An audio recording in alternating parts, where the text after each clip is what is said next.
Bismillahirrahmanirrahim. Alhamdulillahi rabbil alamin. Wassalatu wassalamu ala asyrafil anbiya wal mursalin Sayyidina Muhammadin wa ala alihi wa sahbihi ajma'in. Alhamdulillah, kita sudah sampai di hadis ke-24 di kitab Al-Arba'in An-Nawawiyah karangan Imam Nawawi. Al-hadits ar-rabi'u wal ishrun, ya ibadi inni haramtu zulma ala nafsi. An Abi Dzarrin al-Ghifari radhiyallahu anhu anin Nabi sallallahu alaihi wasallam fima yarwihi an rabbih tabaraka wa ta'ala annahu qala ya ibadi inni haramtu zulma ala nafsi وجعلته بينكم محرما فلا تظالموا يا عبادي كلكم ضال إلا من هديته فاستهدوني أهدكم يا عبادي كلكم جائع إلا من أطعمته فاستطعموني أطعمكم يا عبادي كلكم عار إلا من كسوته فاستكسوني أكسكم يا عبادي innakum tukhti'una bil-laili wan-nahar wa ana aghfiru adh-dhunuba jami'a fastaghfiruni aghfir lakum ya ibadi innakum lan tablughu dhurri fatadurruni wa lan tablughu naf'i fatanfa'uni ya ibadi law anna awwalakum wa akhirakum wa insakum wa jinnakum kanu ala atqa qalbi rajulin wahidin minkum ma zada dhalika fi mulki syai'a. Ya ibadi, law anna awwalakum wa akhirakum wa insakum wa jinnakum kanu ala afjari qalbi rajulin wahidin minkum ma naqasa dhalika min mulki syai'a.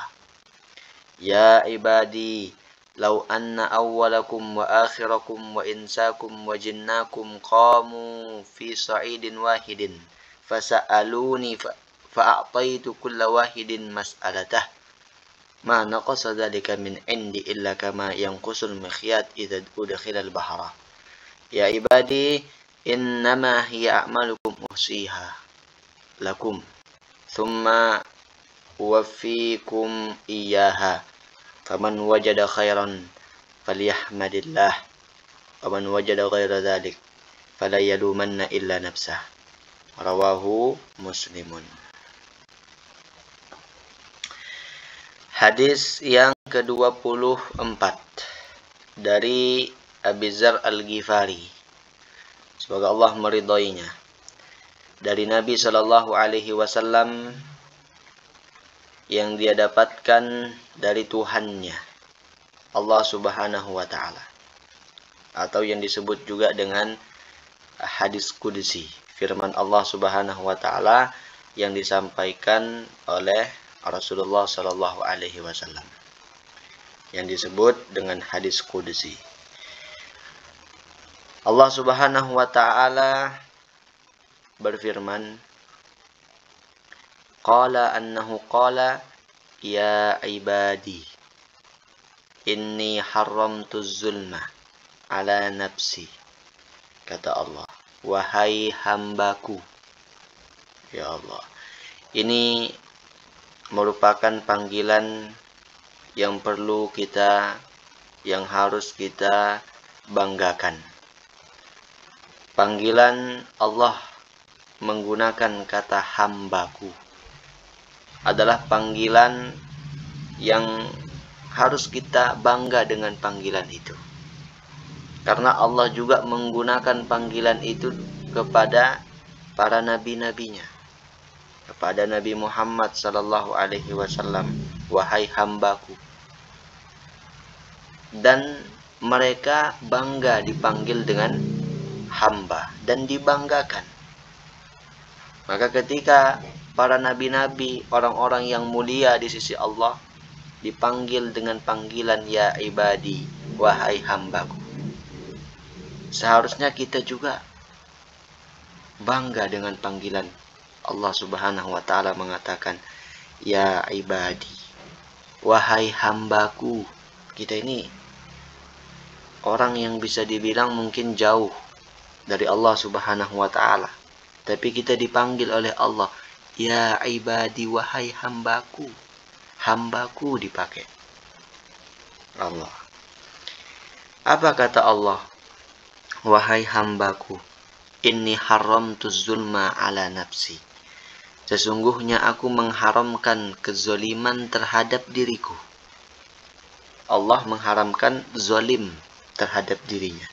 Zolim itu artinya wad'u syai' fi ghairi mahallihi.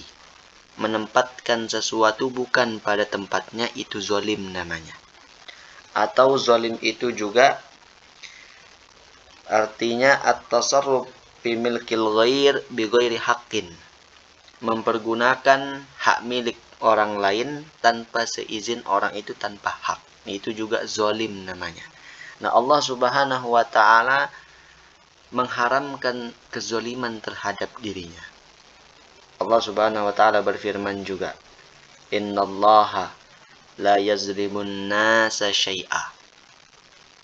Innallaha la yazlimu mithqala dzarratin. Allah sama sekali tidak pernah menzolimi manusia. Menzolimi kalian enggak pernah. Di dalam ayat yang lain juga, wa may ya'mal minas shalihat wa huwa mu'minun fala yakhafu zulman wala hadma. Barang siapa yang berbuat kebaikan dan dia orangnya beriman, maka dia tidak dikhawatirkan dizolimi ataupun dikurangi pahalanya. Jadi Allah Subhanahu wa taala tidak akan menyiksa seseorang dengan sebab kesalahan orang lain. Misalnya si A yang bersalah, si A yang berdosa. Tidak mungkin si A yang berdosa yang kena hukuman si B. Itu namanya zalim, menempatkan sesuatu bukan pada tempatnya. Dan itu mustahil bagi Allah. Nah itu, zalim namanya, menempatkan sesuatu bukan pada tempatnya. Wa ja'altuhu bainakum muharraman fala tazalamu. Kata Allah, dan saya jadikan zalim itu, kezaliman itu di antara kalian sesuatu yang diharamkan. Maka janganlah kalian saling menzolimi sesama kalian. Janganlah kalian saling berbuat zalim. Zalim ini ada banyak macamnya. Zalim terhadap diri sendiri, kayak misalnya bunuh diri, melukai diri sendiri, itu zalim terhadap diri sendiri. Menggunakan kepunyaan hak milik orang lain tanpa seizinnya. Ini bukan punya kita. Ya, apa yang ada pada diri kita. Ya kan? Menempatkan sesuatu bukan pada tempatnya, zalim disebut. Nah itu. Itu zalim. Ada lagi zalim terhadap orang lain, banyak macamnya. Misalnya yang pertama, az-zulmu ala malil ghair. Zalim terhadap harta orang lain. Apa contohnya zalim terhadap harta orang lain? Merampok, mencuri, kemudian juga menipu, mempergunakan hak milik orang lain tanpa seizinnya. Nah, ini contoh-contoh zalim terhadap milik orang lain. Nah, apabila seseorang melakukan kezaliman terhadap milik orang lain, maka tidak ada jalan untuk menyelamatkannya nanti di akhirat kecuali minta halal di dunia atau dikembalikan kepemilikan orang tadi kepada pemiliknya. Karena walaupun bagaimanapun banyaknya ibadah yang dia lakukan, kalau dia berbuat zalim terhadap orang lain, ibadahnya, sholatnya banyak, puasanya rajin, kemudian sedekahnya juga, sholat duha, tahajud, rawatib, dan lain sebagainya, hajinya setiap tahun misalnya, tapi berbuat zalim terhadap harta orang lain, tidak ada jalan untuk menyelamatkannya kecuali mengembalikan kepemilikan orang lain itu pada dia. Nah itu, ini zalim terhadap harta orang lain. Yang kedua ada zalim az-zulmu ala nafsil ghair. Zalim juga terhadap diri seseorang, diri orang lain. Misalnya melukai orang lain. Kemudian juga memukul orang lain, menyakiti orang lain tanpa hak, apalagi sampai membunuh. Ini disebut zalim kepada orang lain. Dan ini harus meminta keadilan, meminta halal kepada orang itu, meminta ridhonya, supaya selesai permasalahannya. Jangan sampai dibawa ke akhirat. Ada juga az-zulmu ala irdil ghair, zalim terhadap pribadi orang, menggibahinya, kemudian juga menggunjingnya. Nah itu juga zalim namanya. Az-zulmu ala hurmatil ghair, ada juga. Zalim terhadap kehormatan orang lain, mengganggu keluarga orang lain, itu merupakan kehormatan orang lain. Mengganggu anaknya, mengganggu misalnya rumah tangganya, istrinya dan lain sebagainya. Zalim terhadap kehormatan orang lain. Nah, perbuatan-perbuatan kezaliman ini itu diselesaikan di dunia. Apabila perbuatan kezaliman ini tidak meminta halal kepada orang yang dia zalimi, kemudian dibawa sampai di akhirat, nah inilah yang dikhawatirkan, yang disebut oleh Rasulullah Shallallahu Alaihi Wasallam sebagai orang yang bangkrut, orang yang rugi nanti di akhirat. Karena Rasulullah Shallallahu Alaihi Wasallam bersabda, "Atadri minal muflis?" Tahukah kalian, kata Rasulullah kepada para sahabatnya, siapakah orang yang bangkrut itu? Qalu, mereka berkata para sahabat, apa katanya? Al-muflis minna man la dirhamalah wala mata. Orang yang bangkrut ya Rasulullah di antara kami adalah orang yang tidak memiliki dirham, enggak punya uang kalau bahasa kita, atau enggak punya harta benda. Lah itulah orang yang bangkrut ya Rasul. Qala Rasulullah sallallahu alaihi wasallam, Rasulullah menjawab kepada mereka, al-muflis min ummati mayyati yaumal qiyamah bisolatin wa zakatin wa siyamin. Kata Rasulullah sallallahu alaihi wasallam, orang yang bangkrut dari kalangan umatku adalah orang yang nanti di hari kiamat mereka memiliki amalan di dunia, pahala sholatnya banyak, pahala zakatnya banyak, pahala puasanya banyak, banyak amalan-amalannya. Tapi apa? Faqad syatama hadza wa daraba hadza wa safaka dama hadza wa akala mala hadza. Nah itu. Tapi apa?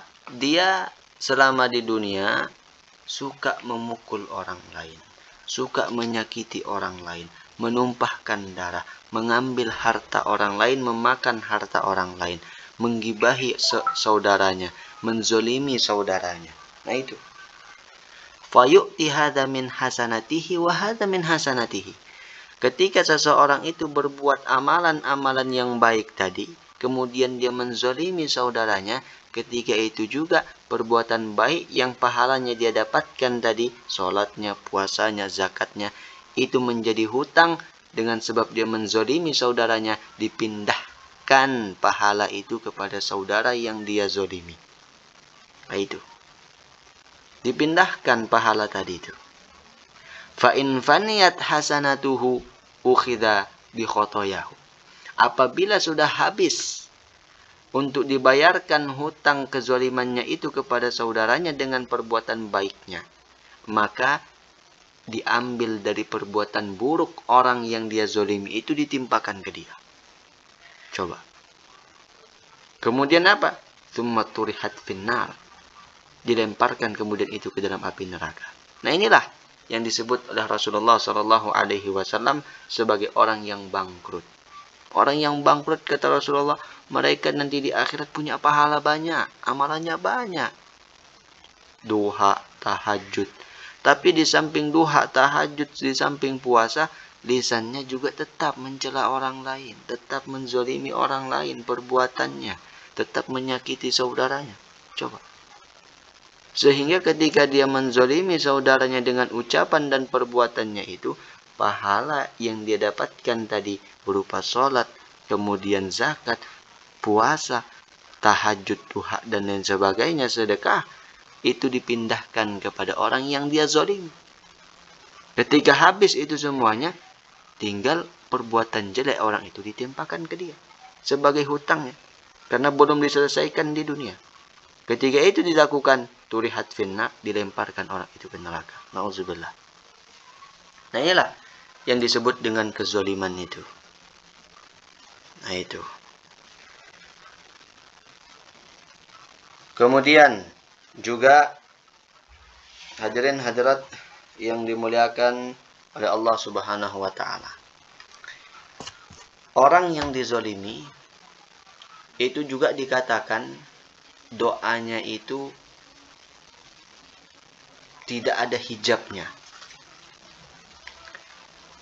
Ittaqi da'watal mazlum fa innahu laisa bainahu wa bainallah hijabun. Takutlah kalian kepada doanya orang yang terzolimi, karena tidak ada hijab antara dia dan Allah ketika dia meminta, ketika orang itu dizolimi. Nah, itu yang lebih kita perhatikan lagi. Di sini orang yang terzolimi ini tidak sebatas orang muslim saja. Bahkan kalaupun itu orang kafir yang dizolimi oleh orang muslim, ketika orang kafir itu terzolimi dan dia minta, hancurkan ini, kata orang kafir itu ketika dia dizolimi, apakah doanya tidak dikabulkan oleh Allah? Dikabulkan. Karena dia statusnya, keadaannya sebagai orang yang terzolimi. Walaupun itu orang kafir. Ini orang yang terzolimi. Allah adil. Allah melihat orang ini tidak salah. Yang salah orang yang menzolimi dia. Sehingga doanya tidak ada hijab. Nah, ini perlu kita perhatikan yang namanya kezoliman ini. Kezoliman, Allah telah mengharamkan kezoliman pada dirinya. Maka kalian janganlah berlaku zalim terhadap diri kalian. Dan juga jangan saling menzolimi.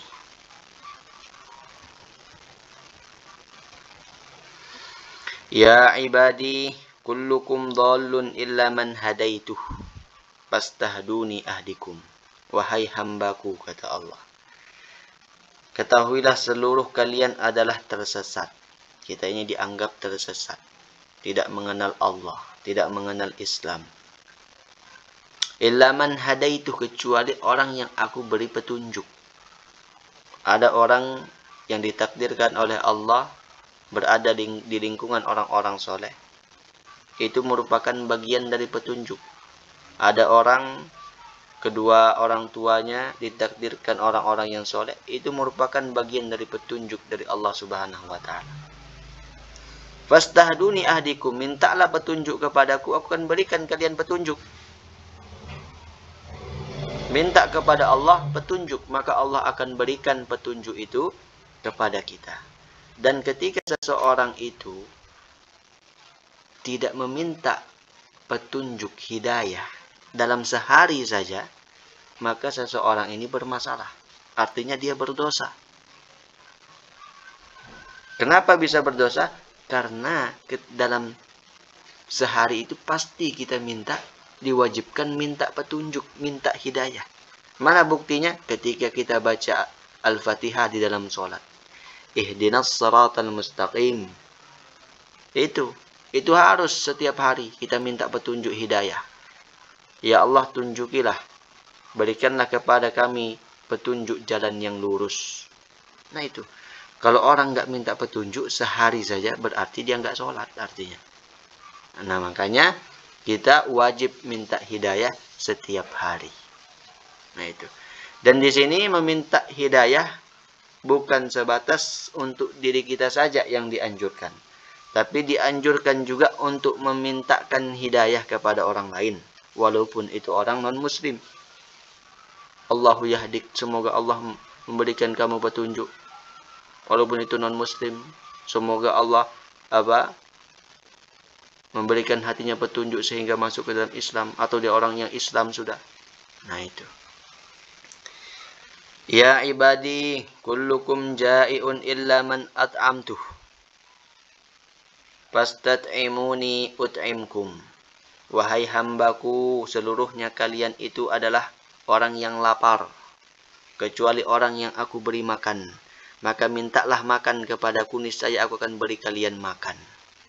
Artinya, mintalah makan kepada Allah, mintalah dimudahkan urusan rizkinya kepada Allah Subhanahu wa ta'ala. Ya Allah, berikan aku makan. Artinya Allah permudahkan jalan kita untuk mendapatkan rizki.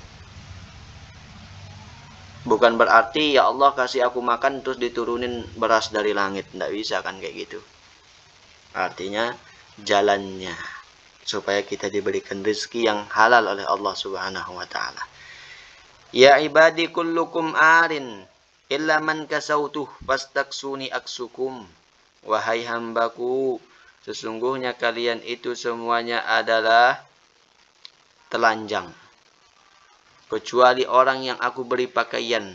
Maka mintalah pakaian kepadaku, maka aku akan berikan kalian apa? Akan kuberikan kalian pakaian. Nah, ini kita perhatikan menunjukkan bahwa dalam hal-hal yang mungkin dianggap ringan, mungkin dianggap sepele, itu Allah senang apabila kita minta kepada Allah, walaupun itu hal yang dianggap sepele, hal-hal kecil. Terkadang kita ini baru minta kepada Allah sesuatu yang besar. Ya Allah, berikan saya kekayaan, berikan saya kesuksesan. Tapi kita lupa meminta tentang hal-hal yang kecil, yang sepele. Seolah-olah hal-hal yang sepele itu juga hasil usaha, semata usaha kita. Padahal itu juga pemberian dari Allah. Emang kita bisa makan tanpa diberikan kuasa oleh Allah? Nggak bisa. Makanya Allah senang ketika dimintai pada hal-hal yang sepele. Bahkan diceritakan kisah orang-orang terdahulu, orang-orang soleh, para aulia. Mereka hanya sekedar sendalnya putus, itu mengadunya kepada Allah. Ya Allah, sendal saya putus, tolong sambungkan. Dikasih jalan untuk bisa disambungkan. Nah itu. Artinya mintalah kepada Allah. Walaupun itu hal-hal yang mungkin dianggap ringan. Mengadu kepada Allah Subhanahu wa ta'ala. Ya ibadi, innakum tukhti'una bil-laili wan-nahar. Wa ana aghfirudz dzunuba jami'a. Fastaghfiruni aghfir lakum. Wahai hambaku, sesungguhnya kalian itu semuanya bersalah, berdosa di malam hari dan di siang hari. Nah ini menariknya. Allah Subhanahu wa ta'ala menyebutkan kesalahan kita. Wahai hambaku, aku tahu kalian itu orang berdosa. Kalau pada manusia, kalau manusia biasanya kita misalnya di sekolah atau di mana misalnya, di organisasi atau dimanapun itu lembaga, ketika kita menjadi bawahan, kemudian ada atasan, tiba-tiba tidak sengaja mungkin kita telat datang di waktu yang tepat. Atasannya bilang, kenapa kamu telat? Disebut dulu kesalahan kita sama atasan kan? Kamu telat ini. Kenapa kamu telat?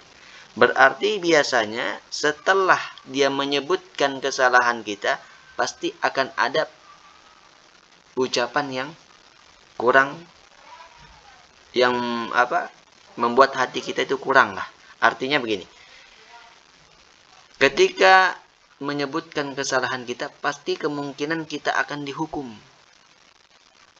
Begitu. Kenapa kamu telat? Nanti saya hukum kamu. Kan begitu. Kalau kamu telat-telat terus, keseringan telat, nanti saya hukum kamu. Itu kalau manusia. Tapi kalau Allah, Allah sebut kesalahan kita pertama. Wahai hambaku, kamu itu setiap hari berbuat dosa. Kalau kita setiap hari, kamu setiap hari ini telat. Kenapa kamu setiap hari telat? Oh, kalau kamu setiap hari telat, tak hukum kamu ya. Nanti lama-lama. Kalau Allah enggak. Kamu setiap hari berbuat dosa kepadaku, siang dan malam. Tapi apa kata Allah setelahnya? Allah malah menenteramkan, seolah-olah menenteramkan hati kita. Wa ana aghfiru dzunuba jami'ah. Dan aku mengampuni semua dosa. Fastaghfiruni, maka mintalah ampun kepadaku, aghfir lakum, aku akan ampuni kalian. Nah itu. Kita ini siang hari, malam hari, ada saja berbuat dosa. Entah itu dosa kecil maupun dosa besar. Tapi Allah Maha Pengampun. Kalau kita ingin benar-benar kembali kepada Allah, bertaubat kepada Allah, menyesal dengan perbuatan dosa yang kita lakukan, dosa apapun itu, sebesar apapun itu, Allah akan ampuni. Asalkan kita benar-benar bertaubat, minta kepada Allah, menyesal, dan berjanji tidak akan mengulanginya lagi dan menggantikan perbuatan itu dengan yang lebih baik. Insya Allah, Allah pasti akan menerima taubat kita itu, kesalahan-kesalahan kita itu. Hadirin hadirat yang dimuliakan oleh Allah Subhanahu wa taala. Ya ibadi, innakum lan tablughu dhurri fatadurruni wa lan tablughu naf'i fatanfa'uni. Wahai hambaku, sesungguhnya kalian itu tidak bisa memudarat. Tidak bisa kalian itu memudaratkan sehingga kalian memudaratkanku. Dan kalian tidak akan bisa memanfaatkan, memberi manfaat sehingga kalian akan memberi manfaat kepadaku. Ini artinya kita sadar bahwa Allah itu tidak ada hajat, tidak ada kebutuhan, tidak berhajat kepada kita. Perbuatan apa saja, perbuatan baik yang kita lakukan di dunia ini, Allah tidak akan untung dengan perbuatan baik kita. Apapun yang kita lakukan di dunia ini, kebaikan apapun yang kita lakukan di dunia ini, Allah sedikit pun tidak mengambil manfaat daripada kebaikan kita. Sedunia andai maksiat semuanya, maka Allah tidak terganggu. Allah tidak akan ada pengaruhnya pada Allah. Karena kebaikan yang kita lakukan itu untuk diri kita. Kita yang akan dapatkan. Keburukan yang kita lakukan itu juga akan kembali kepada diri kita. Allah tidak ada hajat di situ. Nah itu. Ya ibadi, lau anna awwalakum wa akhirakum wa insakum wa jinnakum kanu ala atqa qalbi rajulin wahidin minkum ma zada dzalika fi mulki syai'a. Ya ibadi, lau anna awwalakum wa akhirakum wa insakum wa jinnakum kanu ala afjari qalbi rajulin wahidin minkum ma naqasa dzalika min mulki syai'a. Wahai hambaku, seandainya orang yang pertama di antara kalian dan orang yang terakhir di antara kalian, dari golongan manusiakah, dari golongan jinkah, dan mereka itu semuanya adalah orang-orang yang bertakwa kepada Allah Subhanahu wa taala, ketahuilah itu tidak akan menambah pada kerajaanku sedikit pun, kata Allah. Artinya, seandainya dari sejak zaman Nabi Adam sampai hari kiamat, semuanya orang itu taat kepada Allah. Gak ada sedikit pun yang maksiat. Tidak ada sama sekali yang maksiat. Baik dari golongan manusia maupun golongan jin. Tidak ada yang kafir. Semuanya beriman kepada Allah dan semuanya taat kepada Allah. Nah itu. Apa kata Allah? Itu tidak akan membuat aku untung. Tidak akan membuat saya untung. Tidak akan menambah kerajaanku sedikit pun. Beda sama kerajaan yang ada di dunia. Kalau raja, pemerintah, kemudian rakyatnya itu patuh kepada pemerintahannya, menjalankan hukum-hukum pemerintahannya, kebijakan-kebijakan pemerintahannya, maka kerajaan itu atau pemerintahan negara itu akan kuat dia. Tapi kalau penduduknya, rakyatnya memberontak, itu bisa jadi kerajaannya lengser, pemerintahannya lengser, terjatuh, gugur. Itu kalau kerajaan dalam dunia. Tapi Allah Mau kalian maksiatkah? Mau kalian berbuat baikkah? Semua kalian berbuat baik tidak akan menambah manfaat sedikit pun padaku, pada kerajaanku, pada kekuasaanku. Tidak akan. Nah itu. Begitu juga. Mana dia? Begitu juga kalau kalian maksiat, seandainya dari awal zaman Nabi Adam sampai hari kiamat semuanya maksiat, nggak ada yang taat satu pun, nggak ada. Kata Allah, tidak akan mengurangi kerajaanku sedikit pun juga. Kenapa? Karena Allah tidak butuh itu semuanya. Allah tidak butuh kepada kebaikan kita. Allah tidak butuh kepada maksiat kita. Yang mendapatkan itu semua adalah kita. Kita berbuat baik, akan baik kita dapatkan. Kita berbuat maksiat yang akan kita terima. Nah itu. Jadi hadirin hadirat yang dimuliakan oleh Allah Subhanahu wa taala, makanya salah satu perasaan yang sangat tercela itu adalah merasa berjasa, menanam jasa kepada Tuhan. Itu merupakan sifat tercela. Artinya, wah, ya Allah, saya sudah ini rajin sholat, saya sudah rajin puasa, saya sudah setiap hari tahajud, setiap hari saya sholat duha. Kenapa hidup saya ini begini-begini saja? Nah ini seolah-olah dia menanam jasa kepada Allah. Seolah-olah dia menanam jasa. Padahal tidak ada urusan di situ Allah. Terserah Allah. Kamu mau taat, kamu mau apa-apa, Allah tidak berhutang kepadamu. Bukan berarti kita menanam jasa, ya Allah saya sudah melaksanakan perintahmu, ayo kasih saya. Gak ada bagi Allah seperti itu. Nah itu. Nah ini ya Allah. Mana dia? Ya ibadi, law anna awwalakum wa akhirakum wa insakum wa jinnakum qamu fi sa'idin wahidin fasa'aluni fa'a'taitu kulla wahidin mas'alatah ma naqasa dzalika mimma indi illa kama yanqusul mikhyat idza udkhilal bahra. Wahai hambaku, seandainya dari awal kalian sampai akhir kalian, dari golongan manusia dan jin, seluruhnya mereka berada di satu tempat, berdiri di satu tempat, kemudian seluruh mereka minta kepadaku, maka aku akan berikan semua permintaan mereka, semua mereka itu. Apa yang kita minta kepada Allah, semua akan diberikan. Ada yang minta dunia, ada yang minta kaya, ada yang minta emas berapa gram. Semuanya pokoknya minta. Aneh-aneh semua permintaannya. Apa kata Allah?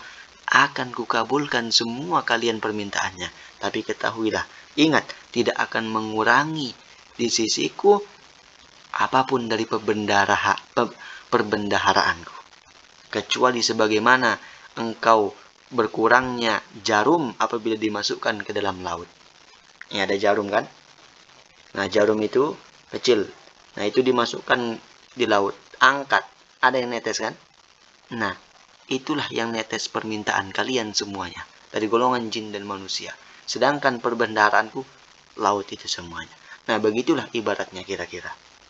Itulah keluasan kekuasaan Allah Subhanahu wa taala itu. Nah itu artinya kita disuruh minta kepada Allah apapun. Minta, Allah Maha Kuasa. Allah Maha Kaya. Minta kepada Allah. Kemudian ya ibadi innama hiya a'malukum uhsiha lakum thumma uwaffikum iyyaha. Wahai hambaku, kata Allah,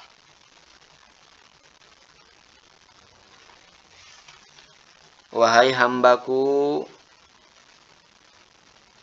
mana dia tadi? Wahai hambaku, hanya saja amal-amal kalian aku hitung, aku hitung bagi kalian. Kemudian aku akan sempurnakan, akan kuberikan kepada kalian pahalanya nanti di akhirat. Nanti diberikan oleh Allah pahalanya di akhirat. Allah Subhanahu wa taala berfirman, "Innama tuwaffawna ujurakum yaumal qiyamah." Hanya saja kusempurnakan pahala-pahala kalian nanti di hari kiamat. Dijelaskan juga, innal mu'minin yujzauna bi sayyi'atihim fid dunya. Orang beriman itu akan dibalas dengan sebab dosa yang dia lakukan di dunia. Sedangkan kebaikan yang dia lakukan akan dibalas di akhirat. Itu orang beriman. Orang beriman itu kalau berbuat dosa, Allah langsung balas di dunia. Bagaimana cara Allah membalasnya kalau dia berbuat dosa, orang beriman dibalas di dunia? Bisa jadi dikasihkan oleh Allah musibah, dikasihkan sakit, dikasihkan sesuatu yang tidak menyenangkan pada dirinya. Dan itu tujuannya untuk menghapuskan kesalahan-kesalahannya. Artinya ketika orang beriman itu berbuat dosa, Allah balas dia di dunia. Supaya nanti di akhirat, yadkhulul jannah bihasanatihim. Nanti dia masuk surga dengan kebaikan-kebaikannya. Kebaikan-kebaikan kita itu akan dibalas oleh Allah nanti di akhirat. Tidak di dunia. Kenapa tidak di dunia? Karena dunia tidak bisa menampung perbendaharaan amalan akhirat. Contoh, dikatakan rakaataini qoblal fajri khairum minad dunya wa ma fiha. 2 rakaat sebelum fajar pahalanya lebih baik daripada dunia dan seisinya. Dunia dan seisinya pahalanya. Dunia nggak muat kalau menampung itu. Sedangkan orang ini setiap hari dia sholat sholat qobliyah. Kan nggak cukup itu. Nah itu, jadi nanti kita diberikan pahala kebaikan kita di akhirat. Karena dunia ini tidak bisa menampung itu semuanya. Makanya ada dulu kisah. Orang soleh dulu ada kisahnya. Bermimpi. Apa mimpinya? Mimpi masuk surga. Ketika di surga dikasih makan, dikasih minum. Pas bangun dari mimpinya, bangun dari tidur, berbulan-bulan tidak pernah makan, tidak pernah minum dia. Gara-gara mimpi masuk surga dikasih makan. Kenapa sebabnya? Karena jijik dengan makanan dunia. Itu baru mimpi. Apalagi yang beneran. Kan begitu. Itu ada kisah-kisah seperti itu.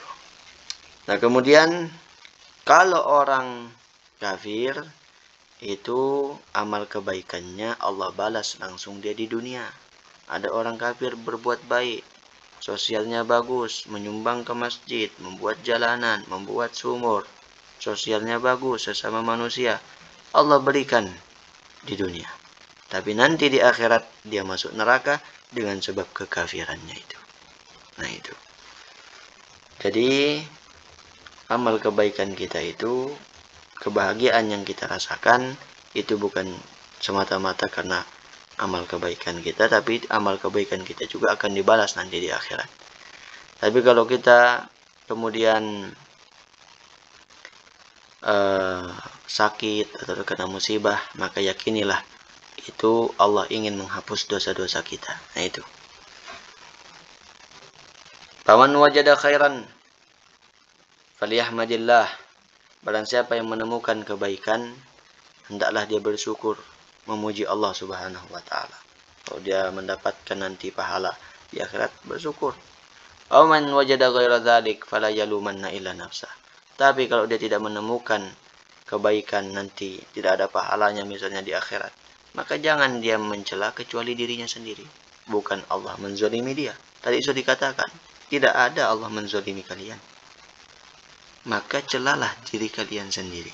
Nah itu. Rawahu Muslimun. Hadis ini diriwayatkan oleh Imam Muslim.